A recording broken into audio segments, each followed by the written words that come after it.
Hello friends, welcome back. आज हम EVS pedagogy करने वाले हैं। इसकी हमने ऑलरेडी 2 पार्ट्स में कर लिए हैं क्लासेस। अगर आपने नहीं देखा है तो आप मेक श्योर करिए कि आप उन क्लासेस को अटेंड करो। इसमें हम एमसीक्यूज प्रैक्टिस करने वाले हैं। तो हमने जो अभी तक कॉन्सेप्ट पढ़ा था तो उससे हमारे रिलेटेड जो एमसीक्यूज होते हैं उसे हम प्रैक्टिस करेंगे, ठीक है। अगर आपने नहीं देखे हैं तो मेक श्योर करिए कि आप उन्हें देखिए, उससे आपकी बहुत ज़्यादा हेल्प होगी। So let's start our class.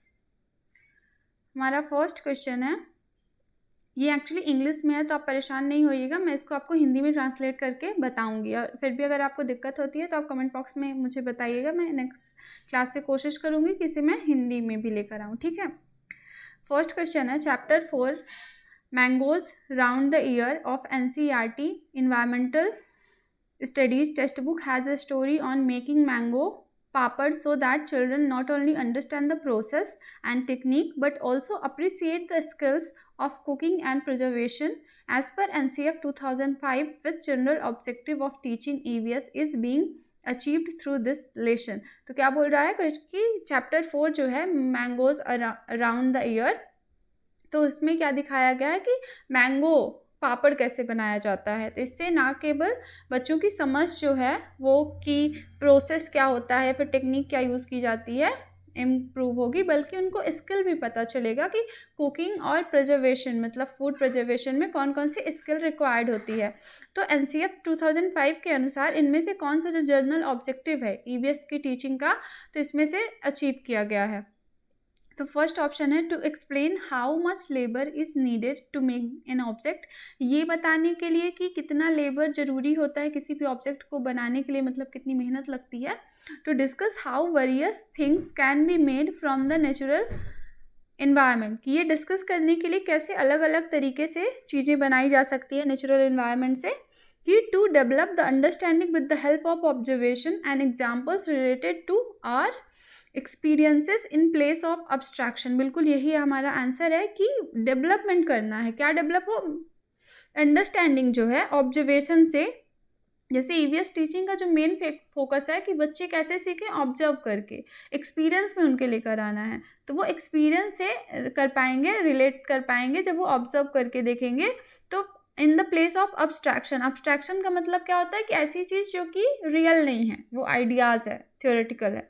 तो वो जब ऑब्जर्व करेंगे तो चीज़ों को सीखेंगे, क्योंकि हर एक के घर में जो है आम सब देखते हैं, मैंगोज देखते हैं, पापड़ बनता हुआ, तो इससे उनकी ऑब्जर्वेशन की जो वो है एक्सपीरियंसेस पे वो सीखेंगे भी और उनकी अंडरस्टैंडिंग भी डेवलप होगी। तो option number 3 is the correct answer. Next question है, Mohan is a class V teacher of environmental studies.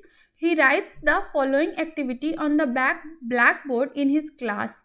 Find out about the availability of water at the time of your parents and grandparents and compare it with the current situation.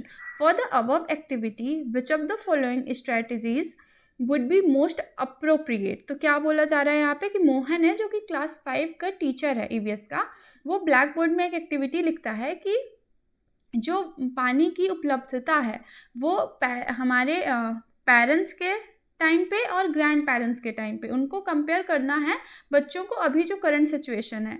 और ये जो above activity है इससे कौन सी strategy वो अपना रहा है टीचर।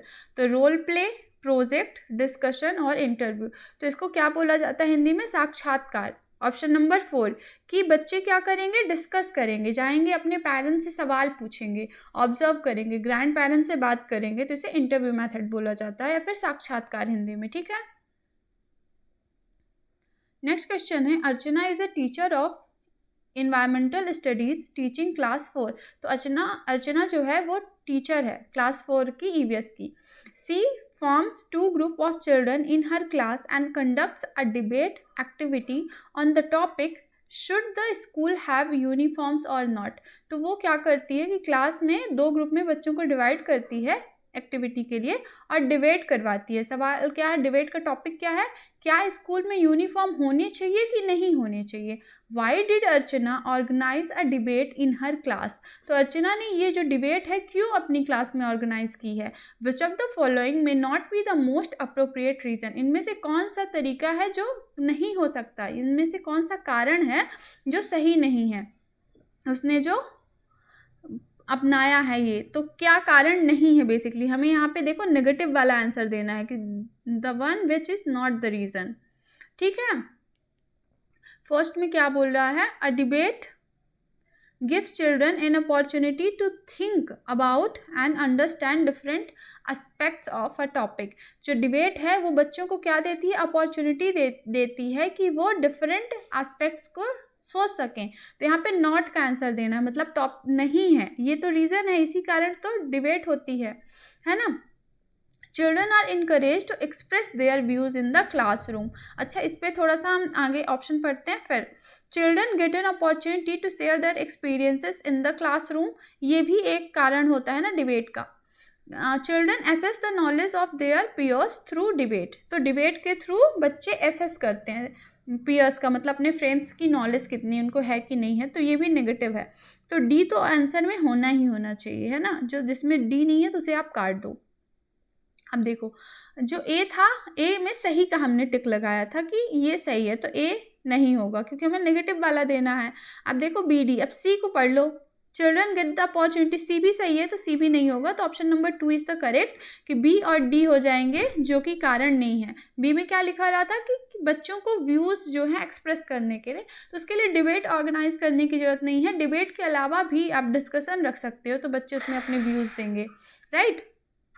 नेक्स्ट क्वेश्चन है, child describes different skilled work related to farming and their inheritance from elders in daily life.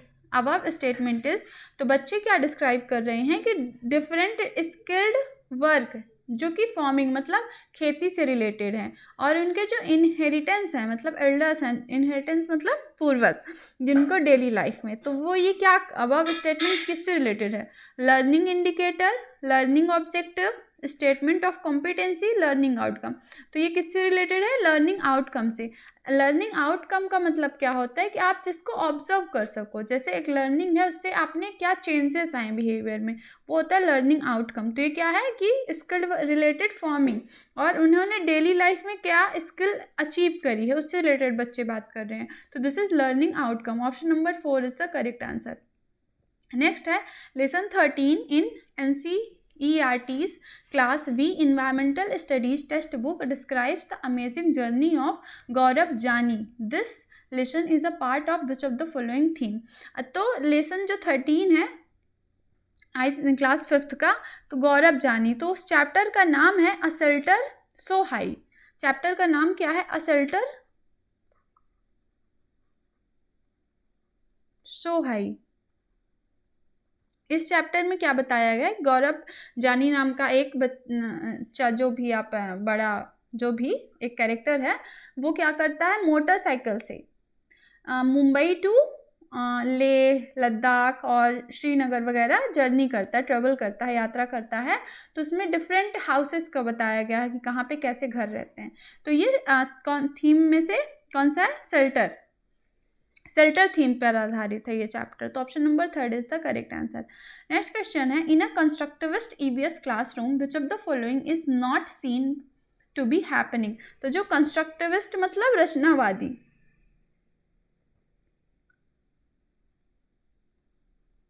रचनावादी मतलब लर्निंग बाय डूइंग,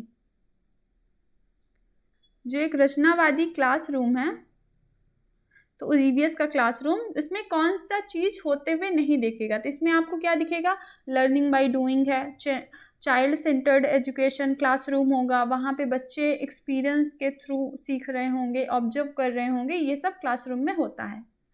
तो इसमें क्या नहीं दिखेगा, children are just solving familiar problems, first ही नहीं दिखेगा। क्यों, क्योंकि इसमें क्या लिखा हुआ है, सिर्फ और सिर्फ वो क्या प्रॉब्लम सॉल्व कर रहे हैं जो कि फैमिलियर है। अगला ऑप्शन देख लेते हैं, children are using their experiences to make new connections, ये exactly this is the same कि ये बच्चे क्या कर रहे हैं, एक्सपीरियंसेस के थ्रू लर्न कर रहे हैं। नेक्स्ट क्या है, children are learning by doing activities with concrete objects, तो बच्चे लर्निंग एक्टिविटी कॉन्क्रीट मतलब जिसको आप छू के देख सकते हो वो कॉन्क्रीट हुआ, तो चीज़ों को वो देख के उनसे सीख रहे हैं, तो ये भी होगा कंस्ट्रक्टिविस्ट में। Learning children's experiences are being respected, उनके एक्सपीरियंस को इम्पोर्टेंस दी जा रही है, रिस्पेक्ट की जा रही है, तो ये भी सही है। तो यहाँ पे निगेटिव देखिए बताना था, नॉट लिखा हुआ है ना, तो option number 1 is the correct answer. तो सिर्फ क्वेश्चंस को नहीं सॉल्व कर रहे होंगे, राइट। नेक्स्ट है, Siddhi is a teacher of class 4th, she takes all the children of her class to the playground to play kabaddi while teaching them lesson 10 who tutu of the NCERT environmental studies textbook। तो सिद्धि जो teacher है class 4th की, वो बच्चों को play ground में लेकर जाती है कबड्डी खेलने के लिए, और जब वो लेसन 10 में है ना हु तुतु, तो वो क्या कर रही है, उन गेम को खिलाने से पहले वो एक्सप्लेन करती है रूल को बच्चों से कि गेम के रूल्स क्या हैं, ऐसा उसने क्यों किया। Why does the teacher tell the children the rules before playing the game, तो उसने गेम खेलने के पहले ही रूल क्यों बता दिए। विच of the following may be the most appropriate reason, इसमें से कौन सा सबसे अप्रोप्रिएट रीज़न हो सकता है इसका। फर्स्ट ए में ऑप्शन क्या है कि she wants to draw the attention of the children that in life like sport we make rules, तो वो बच्चों को क्या अटेंशन बच्चों का लाना चाह रही थी कि लाइफ में भी हम गेम्स के जैसे ही रूल्स बनाते हैं।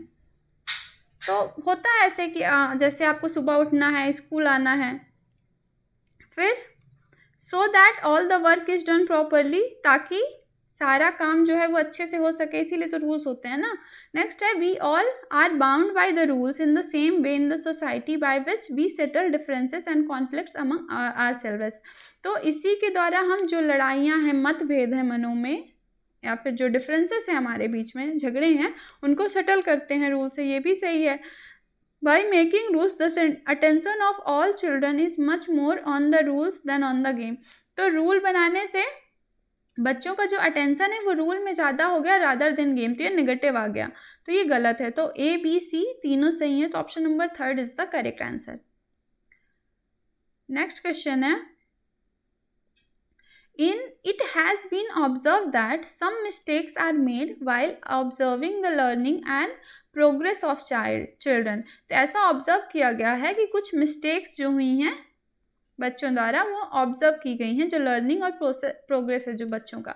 These mistakes may be the result of our biases, तो ये जो मिस्टेक्स हैं ये क्या हो सकती है, हमारे बायसेस की हो सकती हैं, जो कि अनकॉन्शियस होता है हमें। Which of the following information should not be recorded as a bias, इनमें से कौन सा हो सकता है कि बायस का रिकॉर्ड नहीं हो। यहाँ पे जो गलत है उसको आंसर देना है, मतलब वो बायस नहीं हो सकता।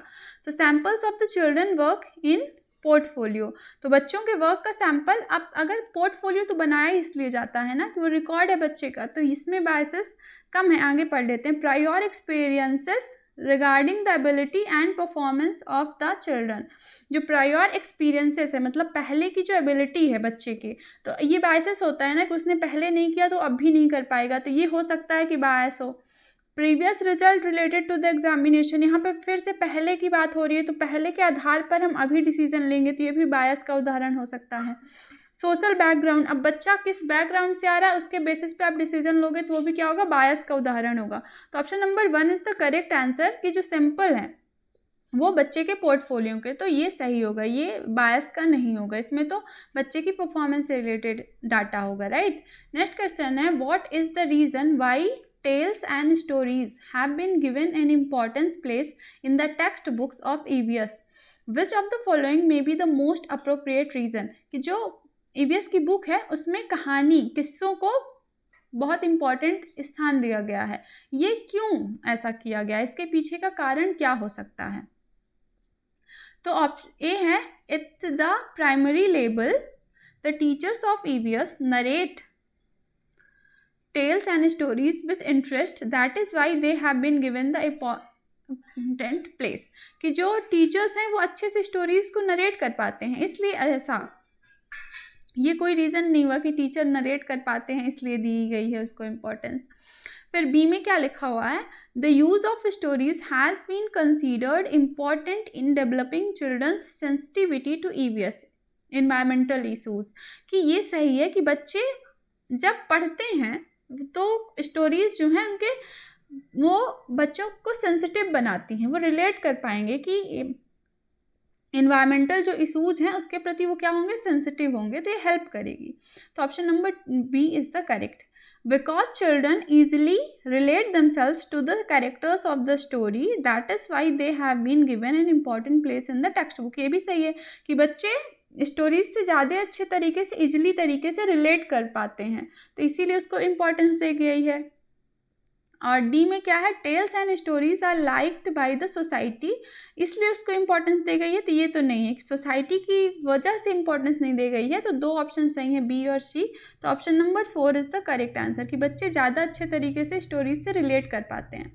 नेक्स्ट क्वेश्चन है, असर्शन है, in the lessons of NCERTs EVS है जो इन्वायरमेंटल स्टडीज इस टेक्स्ट बुक में, real incidents of common life, everyday problems and some burning problems related to today have been kept. तो इसमें EVS की book में क्या प्रॉब्लम दी गई हैं जो कि रोज़मर्रा ज़िंदगी से जुड़ी हैं, जो रियल इंसिडेंसेस है, जो घटनाएं हैं, उनको दिया गया है, तो ये सही है, ऐसा किया हुआ है। रीज़न क्या दिया गया है इसके पीछे कि children can debate openly on all these problems, be aware of the problems, be sensitive to them and make correct understanding. तो बच्चे उन सब प्रॉब्लम से अवेयर हो सकें, उन प्रॉब्लम्स में डिबेट कर सकें, मतलब डिफरेंट पॉइंट ऑफ व्यू उनके आएंगे कि हर एक अलग अलग सोच वाला बच्चा होगा ना, तो सेंसिटिव होंगे उनके प्रति, अंडरस्टैंडिंग उनकी बढ़ेगी। तो रीज़न भी क्या है, सही है। तो ये option number 3 is the correct कि असर्शन और रीज़न जो है वो दोनों सही हैं, और जो रीज़न है वो करेक्ट एक्सप्लेनेशन है असर्शन का। क्वेश्चन नंबर 11 है, a teacher of environmental studies while conducting an activity with some children observe some important incidents and also makes a descriptive note of the same, which of the following may be the tool of assessment। जो एक teacher है EVS का, वो conduct करता है एक activity सब कुछ बच्चों के साथ, और उसने वहाँ के इंसिडेंसेस जो भी उसने ऑब्जर्व किया था, बच्चों का बिहेवियर, उन्होंने क्या बनाया, उसका एक नोट बनाया है। इसे क्या कहा जाएगा, तो इसे एनेक्डोटल रिकॉर्ड्स कहा जाता है। इस रिकॉर्ड्स में क्या रखा जाता है, बच्चों के बिहेवियर, जो इंसिडेंसेस हुए आउट ऑफ द क्लास, उनको इस रिकॉर्ड्स में रखा जाता है। तो option number 2 is the correct answer. इसको हिंदी में उपाख्यात्मक अभिलेख कहा जाता है, ठीक है। नेक्स्ट क्वेश्चन है, a teacher in his environmental studies class divides the children into groups and asks them to collect some objects present in the school. After that, he sits with the children and asks them to distribute those objects into different groups. Children divide objects into different groups on the basis of their properties. What could be the most appropriate purpose for the teacher to conduct this activity? तो teacher जो EVS का है, उसने क्या किया कि उसने class को ग्रुप्स में डिवाइड कर दिया और उनको बोला कि आप जाके कुछ ऑब्जेक्ट को स्कूल में जो प्रेजेंट है उन्हें कलेक्ट करो। जब वो कलेक्ट करके आए तो उन्हें बोला कि उसको डिस्ट्रीब्यूट कर दो डिफरेंट ग्रुप में, और चिल्ड्रन ने उन्हें डिस्ट्रीब्यूट कर दिया बेसिस ऑफ देयर प्रॉपर्टीज़। ये जो अप्रोप्रिएट हमें पर्पस बताना है कि जो टीचर ने एक्टिविटी कंडक्ट करवाई थी उसके पीछे टीचर का क्या पर्पस हो सकता है। तो ऑप्शन नंबर ए है, activity strengthens the cognitive domain to a greater extent than the other domain of learning in children. क्या बोल रहा है कि एक्टिविटी जो है वो स्ट्रेंथन कर देती है संज्ञानात्मक डोमेन को, जो पहलू है वो ज़्यादातर अदर डोमेन से लर्निंग, तो ये तो ऑप्शन नहीं लग रहा है ना। Next, the activity develops the child's understanding of all concept, की एक्टिविटी से सारे कॉन्सेप्ट बच्चे के ठीक हो जाते हैं। अगला ऑप्शन देखते हैं, at the primary stage children learn better. हाँ, ये सही ऑप्शन है कि जो प्राइमरी स्टेज की हम बात करें वहाँ पे बच्चे ऑब्जर्व करके ज़्यादा सीखते हैं, इंटरेक्शन से ज़्यादा सीखते हैं, डिस्कशन करके, लर्निंग बाय डूइंग। तो option number 3 is the correct answer. Next है question, Rakesh is a teacher of EVS, वो 5वीं क्लास का टीचर है। He asks the children in his class to do an activity, वो बच्चों से पूछता है कि एक एक्टिविटी करने के लिए, in which all children observe which object floats in water and which sink in water. तो क्या एक्टिविटी ऑब्जर्व करने के लिए बोलता है कि पानी में कौन से ऑब्जेक्ट हैं जो तैरते रह जाते हैं और कौन से डूब जाते हैं। आफ्टर द एक्टिविटी, मतलब एक्टिविटी के बाद, some children ask the teacher why some object sink in the water and some object float in water. तो बच्चे टीचर से पूछते हैं कि कुछ ऑब्जेक्ट जो हैं, कुछ वस्तुएं जो हैं पानी में क्यों डूब जा रही हैं और कुछ तैर रही हैं। तो इन सब में से क्या अप्रोप्रिएट जो टीचर की रिस्पॉन्ड हो सकता है कि वो टीचर कैसे इस चीज़ को एक्सप्लेन करेगा बच्चों को। तो फर्स्ट में क्या है, the teacher should tell the children that this is happening because of density. तो बच्चे अभी बहुत छोटे हैं, वो डेंसिटी के रूल को नहीं समझ पाएंगे। अगर समझ पाते तो ये उनके में चैप्टर ही हो जाता है ना। साइंस इसीलिए नहीं लग रही, ईवीएस लग रही है ना, तो डेंसिटी अभी नहीं समझ पाएंगे। फिर है give each child the freedom to observe, record their observation and interpret those observation. ये बिल्कुल सही है कि बच्चों को फ्रीडम देनी है कि वो जो चाहें ऑब्जर्वेशन को इंटरप्रेट कर सकते हैं अपना, और रिकॉर्ड कर सकते हैं अपने ऑब्जर्वेशन को। नेक्स्ट है provide opportunity to each child to hypothesise, test and make activity based generalisation, कि हमें बच्चे को अपॉर्चुनिटी देनी है कि वो सोच सकता है इस टेस्ट को और जनरलाइज मतलब अपने हिसाब से समझ ले। Teacher should say that the main reason for this you will understand in your higher classes. ये भी नहीं है कि टीचर बस बच्चों को बोल दे कि तुम इसको हायर क्लासेस में सीख जाओगे। तो बी और सी सही है कि हमें बच्चों को फ्रीडम देना है कि वो अपने हिसाब से ऑब्जर्व करें और चीज़ों को सीखें, एक्सप्लोर करें। नेक्स्ट क्वेश्चन है, it is 10 AM now in India today, it is around Noon of today in, मतलब नून है मतलब 12 बजे के करीब की बात हो रही है। इंडिया में 10 बजा हुआ है, मतलब 2 घंटे का डिफरेंस होना चाहिए। तो ये होगा सिंगापुर में। Option number 2 is the correct answer. Next question है, in a child centred EVS classroom which of the following activities would be least likely to occur. तो ईवीएस क्लासरूम में इनमें से कौन सी जो एक्टिविटी है वो कम से मतलब बहुत ही कम होगी, मतलब नहीं होनी चाहिए। कौन सी? Children will also be seen sharing their experiences, तो डिस्कशन के दौरान वो एक्सपीरियंसेस शेयर करेंगे, तो ये तो होगी। फिर है children will be seen in the classroom listening to the teacher, बच्चे टीचर को सुन रहे होंगे। आगे थोड़ा पढ़ लेते हैं, children will be seen actively working in variety of activities, ये भी होगा कि बच्चे अलग अलग गतिविधियों में सम्मिलित होंगे, एक्टिव होंगे। फोर्थ में है the seating arrangement will be seen to change according to activity of the child, ये भी सही है कि फ्लैक्सीबल होगी, बच्चों के अकॉर्डिंग वो चेंजेस होती रहेंगी। तो ऑप्शन नंबर 2 हमारा आंसर हो जाएगा कि एक्टिविटी जो है बच्चे वो तो करते हैं, बट बच्चे यहाँ पे देखो लिसनिंग टू टीचर, यहाँ पे टीचर सेंटर्ड क्लासरूम की बात हो रही है, टीचर सेंटर्ड। जो ईवीएस का वो चाइल्ड सेंटर्ड क्लासरूम होना चाहिए, है ना। तो ऑप्शन नंबर 2 सही हो जाएगा इसका आंसर, क्योंकि हमें नेगेटिव वाला आंसर देना था जो कि नहीं हो सकता ईवीएस की क्लासरूम में। तो option number 2 is the correct answer. Next question है, assertion the curriculum of environmental studies is theme based and each theme is inter related. तो जो क्यूरिकुलम है, तो पार्ट जो चल रहा है वो क्या है, थीम बेस्ड है, और सारी की सारी थीम एक दूसरे से रिलेटेड है। इसका रीज़न क्या दिया हुआ है, the main reason for keeping the syllabus of environmental studies theme based is that it creates a deep understanding of each theme and each theme begins with question.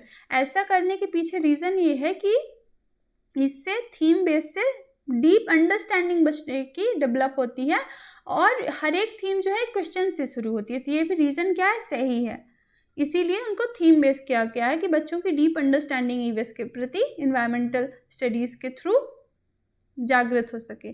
तो असर्शन और reason दोनों सही हैं, और रीज़न जो है correct explanation है ए का।